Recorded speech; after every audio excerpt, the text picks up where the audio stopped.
कुंडली विश्लेषण के लिए ज्योतिष शास्त्र में चंद्र ग्रह को सर्वाधिक महत्वपूर्ण स्थान दिया गया है। माना जाता है कि जब तक कुंडली में चंद्र बल ज्ञात ना हो तब तक किसी भी व्यक्ति के जीवन के बारे में फलित करना असंभव है। पाराशरी ज्योतिष तो ये कहती है कि जन्म होने के शुरू के 12 साल किसी भी बच्चे के जीवन को चंद्र ग्रह ही कंट्रोल करता है। चंद्र पर आने वाले प्रभाव ही, चंद्र बल ही किसी भी बच्चे के जीवन के बारे में संपूर्ण ज्ञान करा सकता है। और ऐसा माना भी क्यों ना जाए, क्योंकि चंद्र ही वो ग्रह है जिसके माध्यम से किसी भी व्यक्ति की दशा अंतरदशा ज्ञात की जाती है।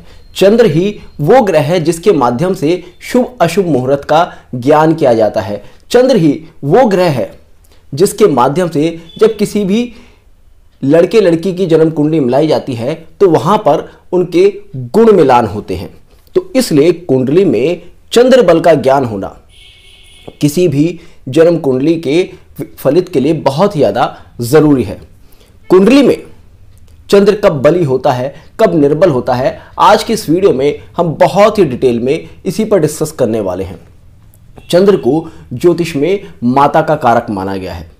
अब माता ही किसी भी बच्चे की प्रथम पाठशाला होती है, तो ऐसे में किसी भी बच्चे के संस्कार कैसे रहने वाले हैं, उसकी मानसिक स्थिति कैसे रहने वाली है, उसको किस प्रकार का लालन पालन मिलने वाला है, ये भी चंद्र के द्वारा ही देखा जाता है। चंद्र को ही ज्योतिष में खाने योग्य सभी चीजों का कारक माना गया है।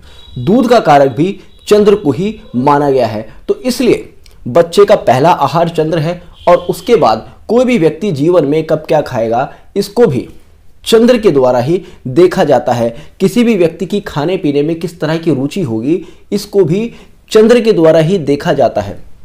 चंद्र किसी भी व्यक्ति की कुंडली में, जैसे कि अगर राहु के प्रभाव में हो तो आपको ऐसे लोग फूडी टाइप के मिलेंगे, और केतु के प्रभाव में अगर चंद्र हो तो ऐसे लोग आपको कम खाने पीने वाले मिलेंगे।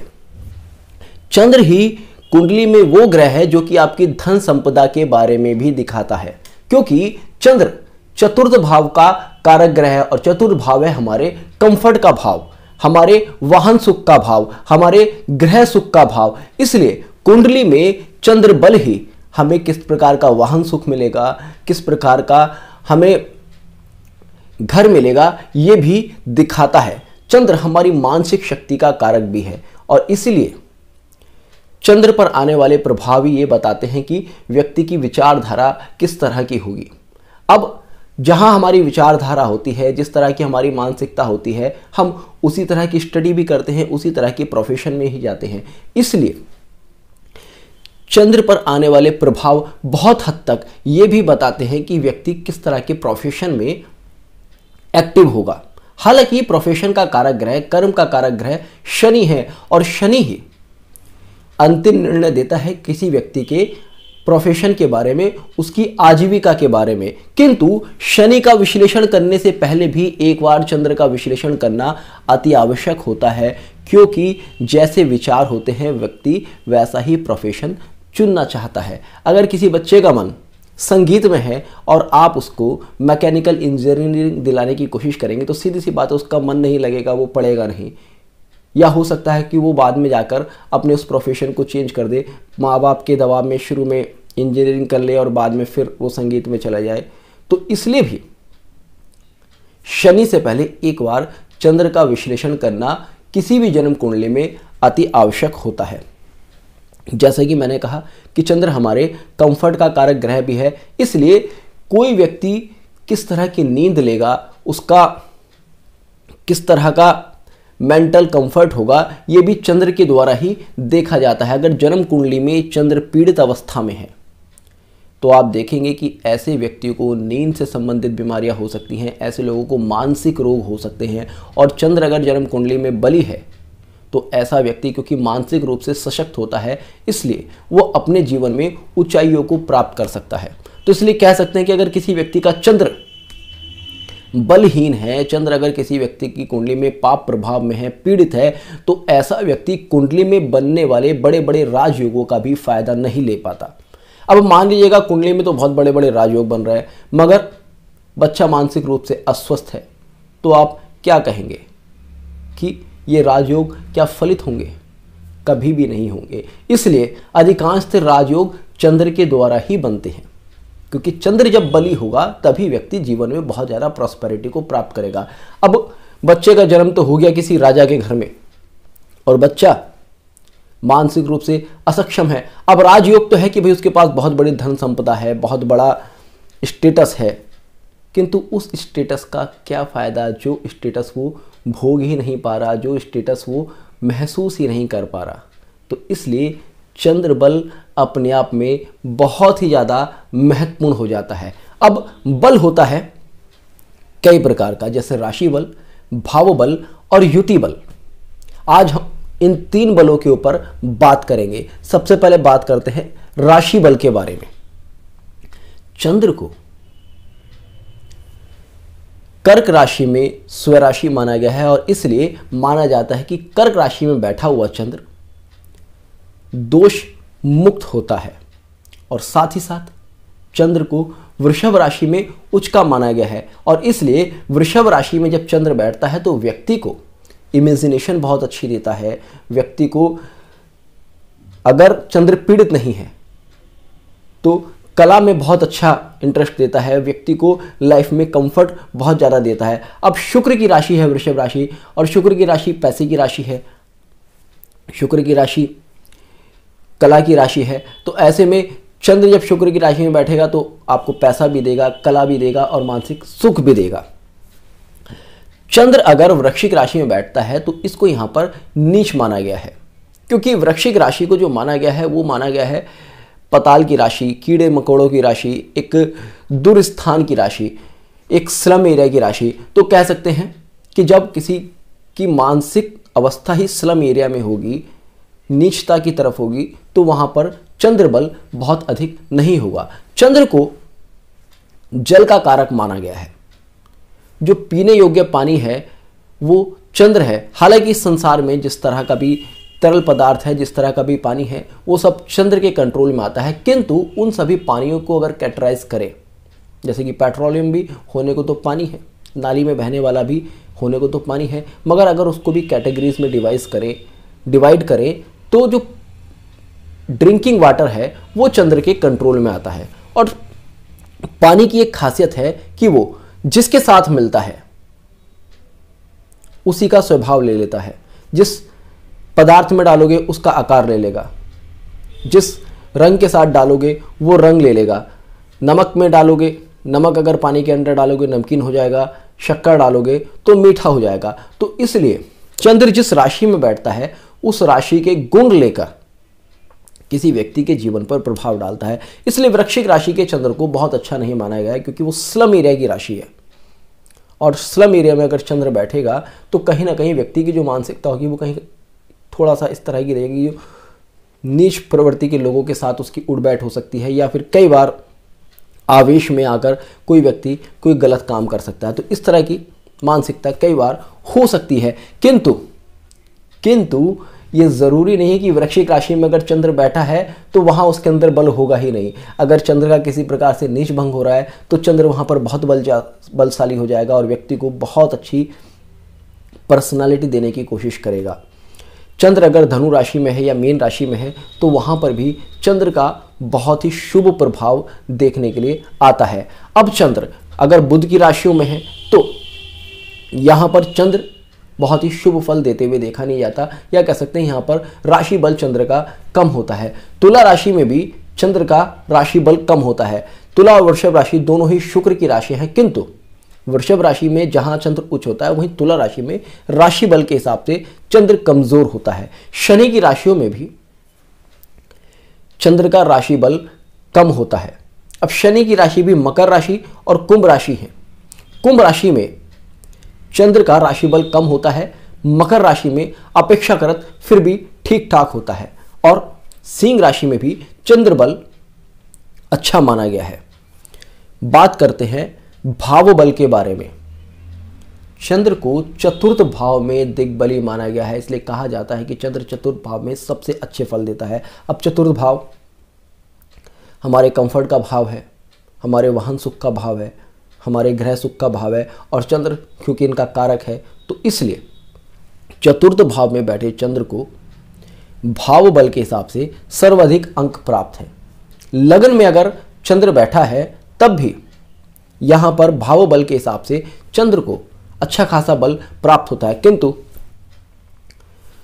लगन में अगर चंद्र बैठता है तो व्यक्ति को कहीं ना कहीं कुछ शारीरिक हानि देने की कोशिश करता है, जैसे कि व्यक्ति को ओवरवेट बना देगा, व्यक्ति को ओवर इमोशनल बना देगा, या फिर व्यक्ति को कई बार बीमार भी बना देता है, क्योंकि चंद्र थायराइड जैसी बीमारी, पेट से रिलेटेड बीमारी ये देने में बहुत ज़्यादा सक्षम होता है। तो इसलिए भाव बल के हिसाब से चंद्र को वहाँ पर बहुत अच्छे अंक प्राप्त होते हैं। फिर भी मैं पर्सनली ये मानता हूँ कि लगन में बैठा हुआ चंद्र बहुत अच्छे रिजल्ट नहीं देता। हालांकि ज्योतिष बुक्स में भाव बल के हिसाब से लगन का चंद्र सुंदर फल देता हुआ कहा गया है। चतुर्थ भाव के भी अगर बारे में बात करें तो चतुर्थ भाव में अगर किसी व्यक्ति का चंद्र बैठेगा उसको कंफर्ट तो बहुत दे देगा, मगर उसको इतना ज़्यादा इमोशनल बना देगा कि वो व्यक्ति जरा जरा सी बातों पर एकदम सीरियस हो जाता है। कई बार ऐसा हो जाता है कि भाई क्षणे रुष्टा क्षणे तुष्टा वाला भाव अगर चतुर्थ भाव का चंद्र है तो ये दे देता है। सप्तम भाव में अगर चंद्र देखें तो सप्तम भाव में भाव बल के हिसाब से चंद्र ठीक ठाक रिजल्ट देता है, किंतु फिर यहाँ पर भी कुछ ना कुछ नुकसान देता है। यहाँ पर नुकसान देता है कि मैरिड लाइफ में कहीं ना कहीं इश्यूज क्रिएट कर देगा। व्यक्ति के मल्टीपल रिलेशंस बनाने के लिए भी सप्तम भाव का चंद्र कई बार विशेष परिणाम देता है। उस स्थिति में, जिस स्थिति में कि सप्तम भाव में चंद्र अकेला बैठा है, अगर किसी ग्रह के कंट्रोल में है, जैसे कि मैंने कहा कि चंद्र पानी है, तो पानी के साथ जो भी मिलाओगे उसका प्रभाव ले लेगा। अगर चंद्र के साथ मान लीजिएगा कोई ग्रह बैठा है सप्तम भाव में, तो हो सकता है कि चंद्र यहाँ पर आपको वैवाहिक सुख में या मल्टीपल रिलेशन में किसी तरह का नुकसान न दे, मल्टीपल रिलेशंस में न जाए। मगर अकेला चंद्र बैठा है तो अब कई बार देखा गया है कि अकेला चंद्र सप्तम भाव में व्यक्ति के मल्टीपल रिलेशंस के लिए जिम्मेदार होता है। द्वितीय भाव में चंद्र का भाव बल मैंने बहुत अच्छा देखा है। द्वितीय भाव में बैठा हुआ चंद्र व्यक्ति को बहुत ही अच्छे फल देता है, धन के मामले में भी और परिवार के मामले में भी। तीसरे भाव में अगर चंद्र के बारे में बात करें तो यहाँ पर व्यक्ति को कम्युनिकेशन स्किल बहुत अच्छा दे देता है, मगर उसके कम्युनिकेशन में कई बार इमोशंस बहुत ज़्यादा झलकते हैं, तो इसलिए भी कई बार ये लोग बहुत ज़्यादा सक्सेसफुल नहीं हो पाते। पंचम भाव भाव बल के हिसाब से बहुत अच्छा है, वहीं छठा भाव भाव बल के हिसाब से चंद्र के लिए बहुत अच्छा नहीं माना जाता। अष्टम भाव भी भाव बल के हिसाब से चंद्र के लिए बहुत अच्छा नहीं माना जाता।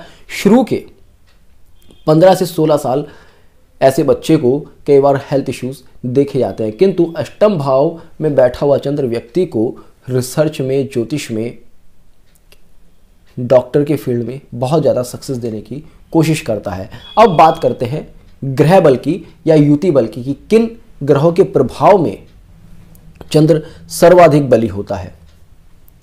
चंद्र गुरु ग्रह के प्रभाव में सर्वाधिक बली माना गया है।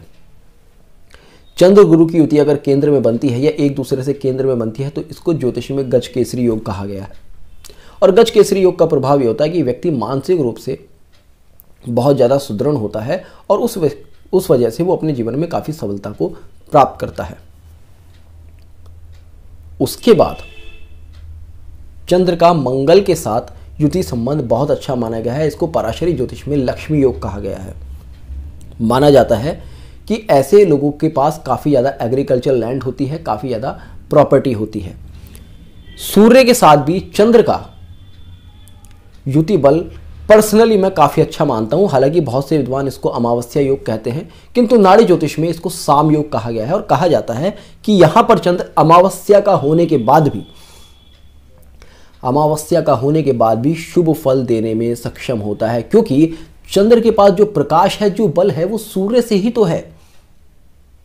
अगर सूर्य अपना प्रकाश ना दे तो चंद्र के पास बल ही नहीं है। इसलिए माना जाता है कि सूर्य के साथ युति में भी, सूर्य के जब निकट चंद्र आता है तब युति में, तब चंद्र के पास युति बल होता है। हालांकि सूर्य से सप्तम भाव में तो चंद्र पूर्णिमा का हो जाता है, तो ऐसे में तो चंद्र का युति बल या दृष्टि बल के हिसाब से चंद्र बहुत ज़्यादा बली हो जाता है, किंतु युति में भी इसके अच्छे परिणाम देखने के लिए आए हैं। थोड़ा सा ये इश्यूज़ देते हैं, व्यक्ति की मैरिड लाइफ में इश्यूज़ दे देंगे कई बार, या हो सकता है शादी लेट करा दे, ये इश्यूज़ हो सकते हैं, किंतु मानसिक रूप से शारीरिक रूप से ये लोग काफ़ी सुदृढ़ मिलते हैं, काफ़ी एक्टिव मिलते हैं और ऐसे लोगों का पॉलिटिकल करियर भी कई बार अच्छा देखा गया है।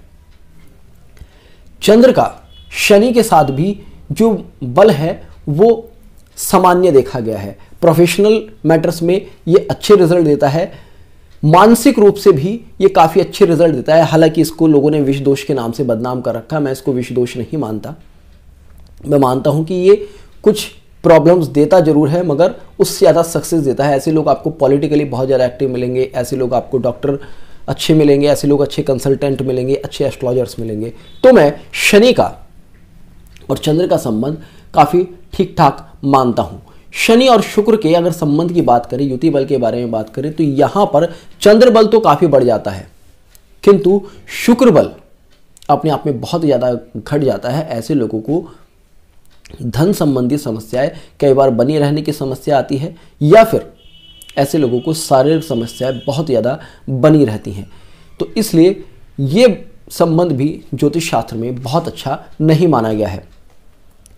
राहु के साथ चंद्र का किसी भी स्थिति में संबंध बहुत अच्छा नहीं कहा जा सकता क्योंकि यहाँ पर चंद्र एक पूर्ण पाप प्रभाव में आ जाता है और ऐसे में व्यक्ति उन्माद का शिकार हो जाता है। आप देखेंगे जितने भी लोग मानसिक अवसादों से ग्रस्त हैं, बहुत डीप डिप्रेशन में हैं, बहुत हैवी एडिक्शन में हैं, ऐसे लोगों के चंद्र के ऊपर राहु का प्रभाव मिलेगा ही मिलेगा। वहीं चंद्र का केतु के साथ बल भी सामान्य माना जाता है, बहुत अच्छा तो नहीं माना जाता मगर बहुत बुरा भी नहीं कह सकते क्योंकि यहाँ पर आपको ये मेडिटेशन में काफ़ी एक्टिव कर देगा, योग में काफ़ी एक्टिव कर देगा और आपको एक रिसर्चर बनाने की क्षमता रखता है, डीप एनालिसिस देने की क्षमता रखता है।